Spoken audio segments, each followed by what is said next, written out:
আপনার নাম বলুন। আমার নাম দীনবন্ধু কুমার, গ্রাম বীরগ্রাম, থানা বাঘমুন্ডি, জেলা পুরুলিয়া। কৃষি দপ্তর থেকে FMBর মাধ্যমে আমি এখানে ট্রাক্টর পেয়েছি চাষ করার জন্য। এতে আমি বহুত সন্তুষ্টি আছি। আমি 4,06,80,400 টাকা ভর্তুকি পেয়েছি। সেই আমি যে চাষ এখন করি পরিবার। আপনি কিভাবে ভাড়া দিচ্ছেন কৃষকদেরকে? কৃষকদেরকে যে গ্রামে যেটা চলে সবাই ইয়ে করে, ট্রাক্টর আমাদের তো ছিল নাই বেশি এখানে, কিন্তু এখন আমি এসে পর 150-200 টাকা প্রত্যেক ঘন্টায় আমি কম দিই। আগে কত টাকা?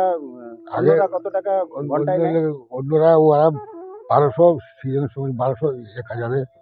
আপনি কততে দিচ্ছেন? আমি 800-900 টাকা, রটারের 900 টাকা দিই, আর এই কাঁটা হালের জন্য 800 টাকা দিই। আচ্ছা, এতে কৃষক ঘন্টা প্রতি 200 টাকা করে লাভ বাচ্চা পাচ্ছে। হয়। আচ্ছা, 1 বিঘা চাষ করতে কত সময় লাগে? এক বিঘায় আমাদের হাল করতে 25 থেকে 27 মিনিট লাগে। আচ্ছা।